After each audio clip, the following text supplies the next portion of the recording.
The silence in Westminster Abbey was the kind that pressed against your chest. Every eye was locked on the royal family as they moved in perfect formation down the ancient aisle. Outside, thousands of people lined the streets. Inside, the air smelled of old stone and expensive perfume. And then, in one sharp moment, everything changed. Tom Parker Bowles stopped walking. His mother, Camilla, the queen consort, glanced back. Her face remained calm, but her fingers tightened around her clutch. Prince William stood frozen 3 steps ahead. Princess Catherine turned slowly, her expression unreadable beneath the brim of her hat. The entire procession had come to a halt. Tom's jaw was set. His eyes burned with something that looked like anger or maybe hurt. He stared directly at Catherine, and when the moment came for the traditional gesture of respect, he did nothing. His hands stayed at his sides. His head remained high. The room seemed to hold its breath. Before we continue with what happened next, if you're enjoying this story and want more emotional royal moments like this, hit that subscribe button and turn on the bell so you never miss an update. A royal guard stepped forward. His boots echoed on the marble floor like hammer strikes. Tom didn't move. The guard's gloved hand reached for Tom's arm. That's when Camilla whispered something sharp and low, but it was too late. The guard's grip tightened, and Tom was escorted firmly toward the side entrance. The entire abbey watched in shock. Catherine's face had gone pale. William's hand found hers, squeezing once. King Charles stood at the front, his back rigid, pretending not to notice. But everyone noticed. The cameras outside caught nothing. The doors were closed. But inside, the British monarchy had just experienced something it hadn't seen in decades. A public refusal. A family fracture. A moment that would haunt the palace for months. What led to this? Why would Camilla's son risk everything in front of the most powerful people in Britain? The answer began 3 weeks earlier, in a private sitting room at Clarence's house. Tom had arrived for tea with his mother. It was supposed to be casual. Just the two of them, catching up after weeks apart. But Camilla's face told him something was wrong the moment he entered. She sat stiff in her chair, hands folded too tightly in her lap. "They've made a decision," she said quietly. Tom set down his cup. "What kind of decision?" Camilla looked toward the window. Rain streaked the glass. "About the coronation ceremony. About protocol. About where you and your sister will stand." "Go on, you'll be in the 3rd row. Behind the working royals. Behind Catherine's family." Her voice cracked slightly. "It's been decided that because you're not blood royals, you won't be given the same ... recognition." The room felt smaller suddenly. Tom had known this might happen, but hearing it confirmed hearing that his mother's status meant nothing when it came to protecting her own children. It stung deeper than he expected. "And you accepted this?" he asked. Camilla's eyes finally met his. They were wet. "What choice do I have?" That conversation planted something dark in Tom's chest. But what pushed him over the edge came 2 days before the ceremony, when he overheard something he was never meant to hear. ... Tom had been walking through the private corridors of Buckingham Palace when he heard the voices. He shouldn't have been there. His meeting with the event coordinator had ended early, and he'd taken a wrong turn trying to find the exit. The hallway was narrow, lined with portraits of long-dead kings and queens. The voices came from a room with the door slightly open. He recognized William's voice immediately. Then Catherine's. They were discussing the seating arrangements. "I know it's uncomfortable," William said, "but we have to think about optics. About what the public expects." Catherine's response was softer. "They're still her children, William. This will hurt her." "My father made his choice when he married her," William replied. There was no anger in his tone, just cold practicality. "But that doesn't make her children royals. It doesn't change bloodlines. We can be respectful without pretending they're something they're not." Tom's hand gripped the wall. His breathing went shallow. "What about Tom?" Catherine asked. "He's been nothing but supportive. He's never asked for anything." Oh, there was a long pause. "He's a good man," William admitted. "But good men don't get special treatment in this family. Protocol exists for a reason. If we bend it for him, Where does it stop?" Tom didn't wait to hear more. He turned and walked quickly back the way he came, his footsteps muffled by the thick carpet. His face burned. His hands shook.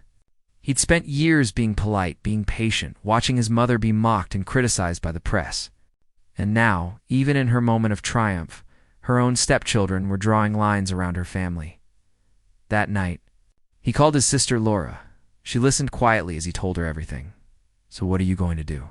she asked. "Don't know yet," Tom said. "But I'm done pretending this is all fine." The day before the ceremony, Camilla pulled Tom aside one more time. They stood in her private quarters at Clarence's house. Rain hammered the windows. She looked exhausted, older than he'd seen her in years. "Please," she said, "don't do anything rash tomorrow. I'm begging you." Tom looked at his mother. He saw the weight she carried, the decades of public hatred, the constant comparisons to Diana, the way she'd been treated like an outsider even after becoming queen consort. "They don't respect you," he said quietly. "They never have." "I know." Her voice cracked. "But I've made peace with that. This is the life I chose." "You don't have to fight my battles. Someone should," Tom said. Camilla reached for his hand. "Not like this. Not in front of the world. It'll only make things worse." But Tom's mind was already made up. He kissed his mother's cheek and left without promising anything. The morning of the ceremony arrived cold and gray. London was packed with tourists and journalists. Security was everywhere. Tom dressed slowly in his formal attire, staring at his reflection in the mirror. He thought about his mother, about the years she'd endured, about the whispers and cruelty, and he thought about William's words. Protocol exists for a reason.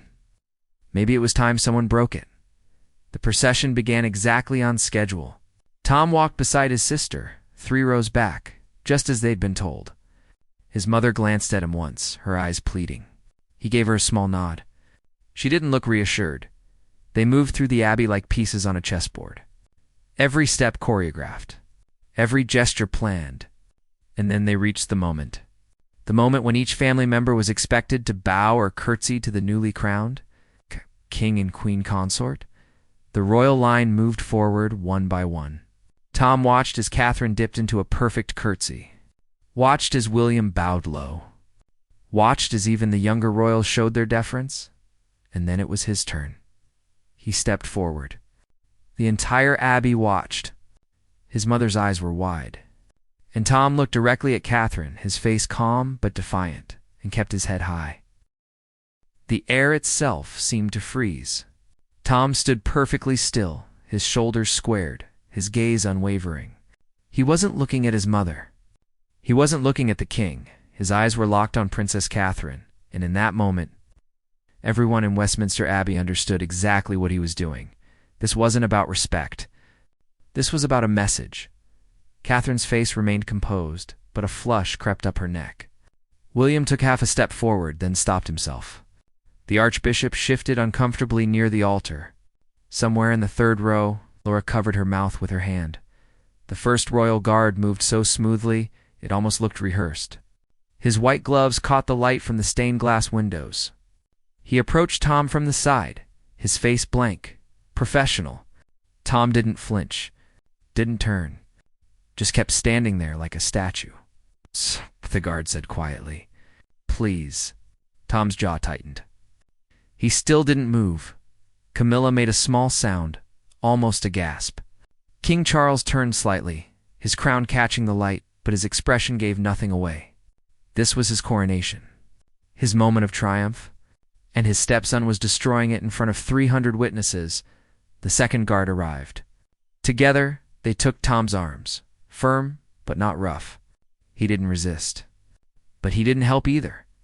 They guided him toward the side door, his feet moving slowly across the marble. The sound of his shoes echoed through the ancient building like gunshots. Every head turned to watch. Whispers started low, then grew.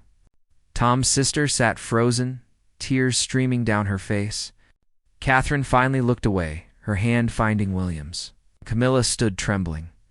Caught between her son and her husband, powerless to help either, the heavy oak door closed behind Tom with a soft thud. The ceremony continued, but the damage was done. The moment would be dissected in every newspaper, every television show, every social media post for weeks to come. Outside the abbey, Tom stood in a small antechamber. The guards released him, but remained nearby. One of them spoke into his radio. Tom's breathing was heavy. His heart pounded. Now that it was over, the reality of what he'd done began to sink in. He just publicly humiliated the royal family. His mother, himself. But he didn't regret it. The door opened. Tom expected security. Maybe a palace official. Instead, Catherine walked in alone. She closed the door behind her. The room was small, lined with old books and smelling of dust. A single window showed the gray London sky. For a long moment, neither of them spoke. "Why?" Catherine finally asked. Her voice was steady, but Tom could hear the emotion beneath it. "You know why?" Tom said. Catherine shook her head slowly. "I've never been anything but kind to you. To your mother. Whatever you think I've done, it's not what you've done," Tom interrupted. "It's what you haven't done. You and William. You've stood by and watched them push my mother to the margins. Watched them treat her like she doesn't belong. And now, on the one day that's supposed to be hers too, you made sure everyone knows her children aren't good enough to stand with yours." Catherine's eyes flashed. "That's not fair. We didn't make those decisions. The protocol is centuries old. It's not personal." "Everything in this family is personal," Tom shot back. "You just pretend it isn't so you can sleep at night." The silence that followed was sharp. Catherine looked toward the window, her profile elegant even in distress. When she spoke again, her voice was quieter. "Your mother asked me to be kind to you today. Whatever happened, she knew you were planning something." Tom felt a pang of guilt. "She always knows. She loves you very much," Catherine said. "And what you just did in there broke her heart." "What was I supposed to do? Just accept it? Watch them humiliate her over and over?" "She's accepted it," Catherine said softly. "She's found a way to survive in this world. Maybe you should have asked her what she needed instead of deciding for her." The words hit harder than Tom expected. He leaned back against the wall, suddenly exhausted. Catherine moved toward the door, then paused. "For what it's worth, I do understand. More than you know. This family asks impossible things from people. It always has. But rebellion doesn't change anything. It just makes everyone more afraid." And she was gone. Tom stood alone in the room, listening to the muffled sounds of the ceremony continuing without him. He'd wanted to make a statement. To show the world that his mother mattered, that her children mattered, but all he'd done was make everything worse. The ceremony ended 2 hours later. Tom was escorted through back corridors to a private car. No photographers, no press, just silence and shame. He was driven to a hotel on the outskirts of London, far from the celebrations and crowds. A palace aide handed him a phone and left without a word. Tom sat on the edge of the bed and stared at the device. He knew what was coming. The calls, the messages. The fury hit. His phone buzzed first with texts from Laura. "What were you thinking?" "Mom is devastated. Call me immediately." Then came a message from a blocked number. Just for words. "You've made a mistake." Tom tossed the phone onto the bed and walked to the window. Below, London continued, as if nothing had happened. Taxis honked. People laughed. Tourists took photos. But somewhere across the city in Buckingham Palace, his family was dealing with the fallout the next morning. The headlines were brutal. Royal disgrace. Camilla's son refuses to bow. Palace in crisis after coronation scandal. Tom Parker Bowles. Dragged from Westminster Abbey. Some articles tried to be balanced. Others were vicious. Social media exploded with opinions. Half the country called Tom a hero for standing up to the monarchy. The other half called him entitled and disrespectful. No one knew the real story. No one understood what had driven him to that moment. Tom's phone rang at dawn. It was his mother. "Where are you?" Camilla's voice was hoarse, exhausted. "A hotel." "They won't tell me which one." There was a long silence. Tom could hear her breathing. You shouldn't have done that, she finally said. You shouldn't have put yourself at risk for me. Someone had to stand up for you, Camilla said sharply. No one had to do anything. I chose this life. I knew what I was getting into. But you had a life outside of all this. And now you've made yourself a target. Tom felt his chest tighten. I'm sorry, ma'am. I know. Her voice softened. I know you thought you were helping, but you've only made it harder. For yourself, for me, for all of us. The call ended shortly after. Tom sat in the dark hotel room and felt the weight of his decision pressing down. He'd wanted to be brave, to be the son who fought back. But bravery without strategy was just recklessness.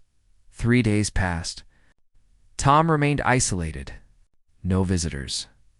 No calls except from his sister and mother. The palace issued a brief statement. The incident at the coronation is being handled privately within the family. No further comment will be made. But behind the scenes, a war was brewing. William wanted Tom banned from all future royal events. He argued that the disrespect couldn't be tolerated, that protocol had to be maintained. Charles was more measured. He understood his wife's pain. He understood that Tom had been pushed to a breaking point, but he also understood that the monarchy couldn't look weak. Camilla fought harder than anyone expected. She met with Charles in his private study late one night, and the staff outside heard raised voices for the first time in years.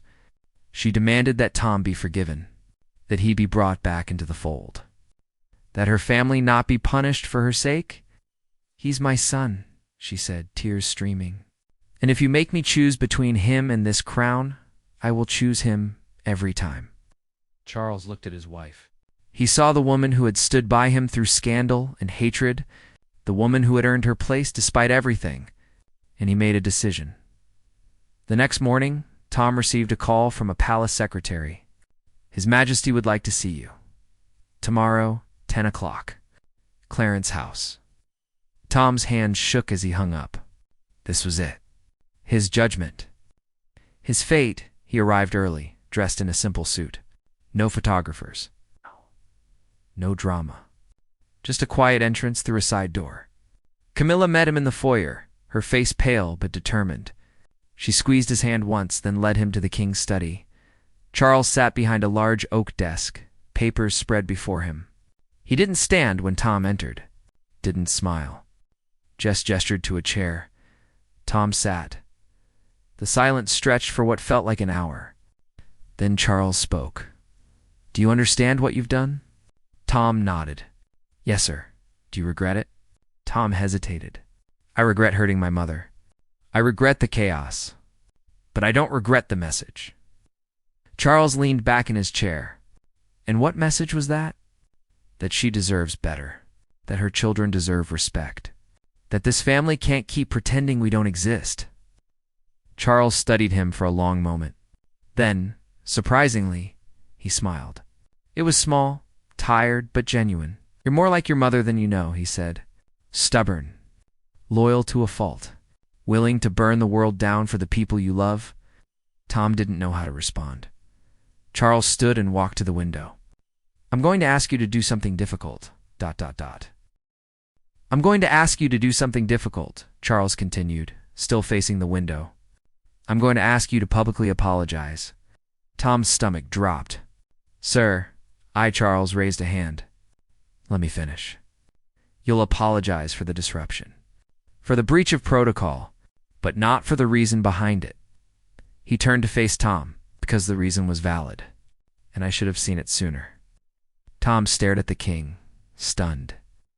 Your mother has endured more than any person should have to endure, Charles said quietly. The press, the public, even this family has not always been kind to her, and by extension to you and your sister. That stops now. What do you mean? Tom asked. Charles returned to his desk and picked up a document. I'm making changes. To the protocol.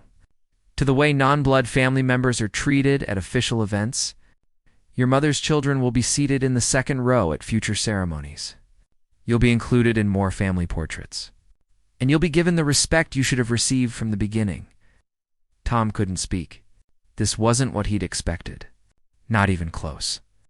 But, Charles added, his voice firm, this comes with conditions. You will apologize publicly. You will show deference to the institution, even when you disagree with it. And you will never pull a stunt like that again. Are we clear? Tom nodded slowly. Yes, sir. Crystal clear. Good. Charles sat down and looked at Tom with something that might have been understanding. I know what it's like to love someone the world refuses to accept. I spent decades fighting for your mother. Sometimes fighting meant staying quiet. Sometimes it meant changing the system from within. But it never meant destroying myself in the process. He paused. Learn from that. The meeting ended with a handshake. Tom left Clarence's house feeling lighter than he had in weeks. But the hardest part was still ahead. The apology. The palace arranged a brief televised statement. No questions from reporters. Just Tom, standing at a podium, reading words that had been carefully crafted by palace lawyers and press secretaries. He wore a dark suit. His face was serious. I want to apologize for my actions during the coronation ceremony, he began, his voice steady. My behavior was disrespectful to His Majesty, to the institution, and to the traditions that have guided this nation for centuries. I allowed my emotions to override my judgment, and for that, I am deeply sorry, looking directly into the camera. However, I want to be clear about something. My love and respect for my mother, Queen Consort Camilla, will never waver. She has shown grace and strength in the face of unimaginable challenges, and while I regret the way I expressed my feelings, I do not regret standing by her. I hope the British people can understand that sometimes love makes us act imperfectly, but it doesn't make the love any less real, the statement ended. Tom walked away from the podium without answering the shouted questions from the press, but the words had landed. The public response was mixed, but softer than before. Many people saw a son protecting his mother. Others saw a man taking responsibility. Either way, the story began to fade. 2 weeks later, Camilla invited Tom to tea at Clarence's house. This time, it was genuinely casual. Just the two of them, no palace officials, no drama. They sat in the same room where she'd told him about the seating arrangements, where this whole mess had started. You know, I was furious with you, Camilla said, pouring tea with steady hands. I know, Tom replied. And you know I was also proud of you. Tom looked up surprised. Camilla smiled a real smile, the kind that reached her eyes. Proud, he asked. You stood up when no one else would. Even when it cost you everything. Even when it hurt me. She reached across the table and took his hand. That's the kind of loyalty people dream of. And it's the kind that makes a mother's heart break and soar at the same time. Tom felt his throat tighten. I just wanted them to see you the way I see you. I know, Camilla said softly. But darling, I've stopped needing them to see me. I know who I am. I know what I've survived. And I know that I have a son brave enough to fight for me, even when I tell him not to. That's worth more than any crown. They sat together in comfortable silence, sipping tea as the afternoon light filtered through the windows. Outside, the world continued its endless noise. Inside, a mother and son found a moment of peace. But Tom couldn't shake one last question. He set down his cup and looked at his mother carefully. What did you say to the king? To make him change the protocols? Camilla's eyes twinkled with something mischievous. I told him the truth. That if he wanted to keep me, he needed to keep my whole family. And that I've given up enough for this life. I won't give up my children too. Tom felt a surge of love and respect for his mother that nearly overwhelmed him, and he agreed. Just like that? Camilla laughed softly. Not quite. But I've learned a few things about negotiation over the years.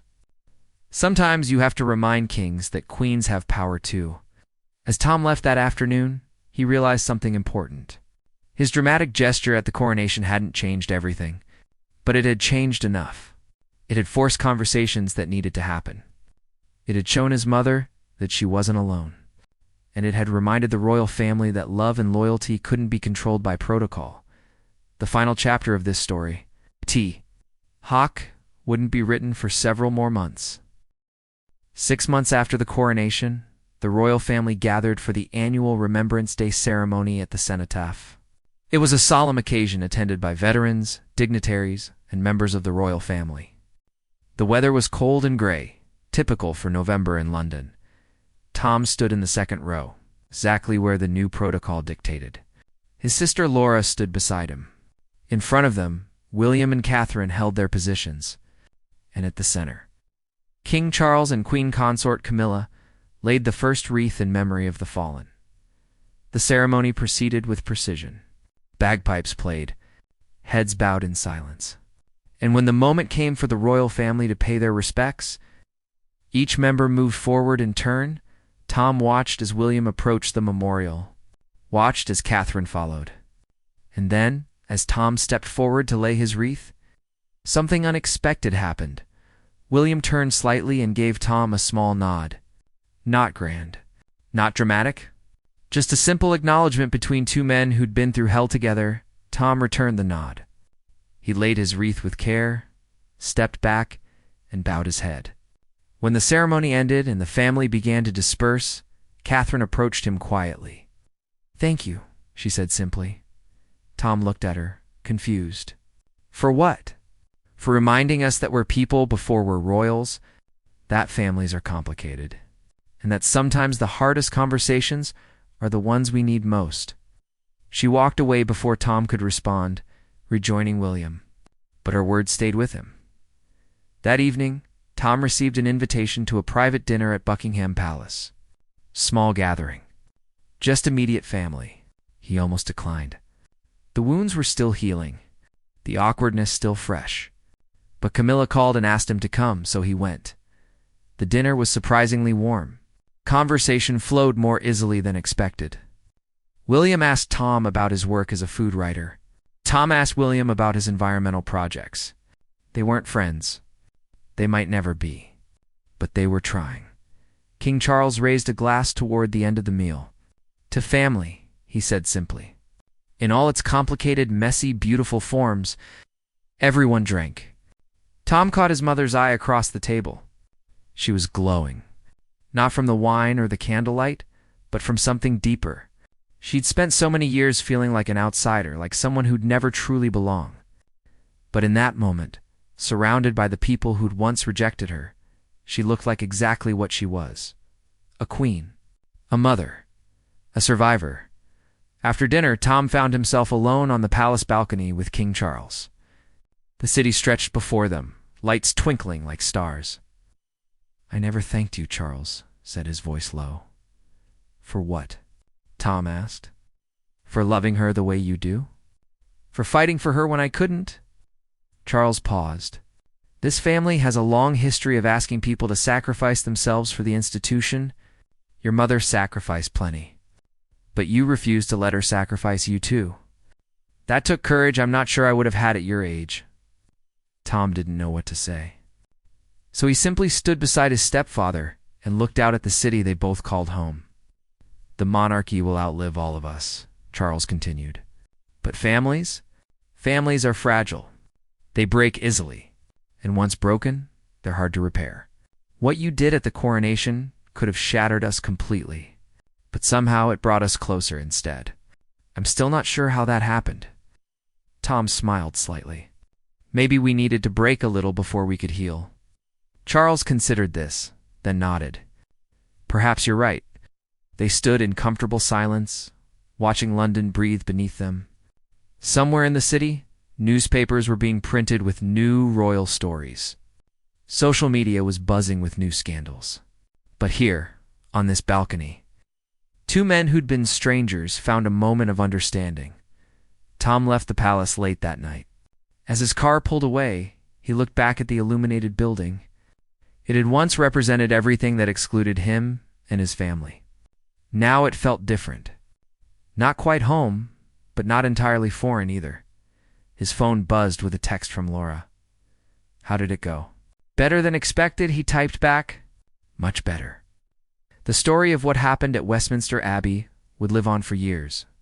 It would be analyzed in books and documentaries. People would debate whether Tom was right or wrong, brave or foolish.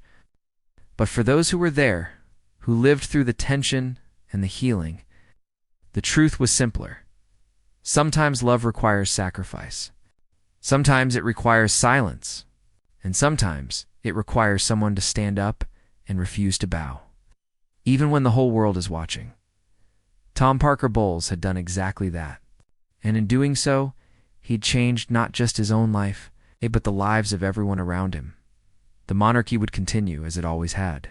But the family within it had learned a crucial lesson: that crowns and titles and protocols mattered less than the people wearing them. That forgiveness was possible even after the most public failures. And that sometimes the greatest act of love was refusing to stay silent. Camilla would wear her crown for years to come. But the crown she wore most proudly wasn't made of gold and jewels. It was the knowledge that her son had loved her enough to risk everything. That her family had fought for her when she couldn't fight for herself. And in the end, that was worth more than any throne. As Tom drove through the London streets that night, he felt something he hadn't felt in months. Peace. Not because everything was perfect. Not because all wounds were healed. But because he'd stayed true to himself, and somehow, against all odds, his family had found a way to accept him for it. The royal guard had dragged him away from the ceremony. The palace had been stunned. The world had watched and judged, but Tom Parker Bowles had stood his ground. And in doing so, he'd proven that even in a family bound by centuries of tradition, love could still rewrite the rules. The story wasn't over. It never really is with families. There would be more challenges, more moments of tension, more times when protocol and love would clash. But for now, on this cold November night, there was peace, and that was enough.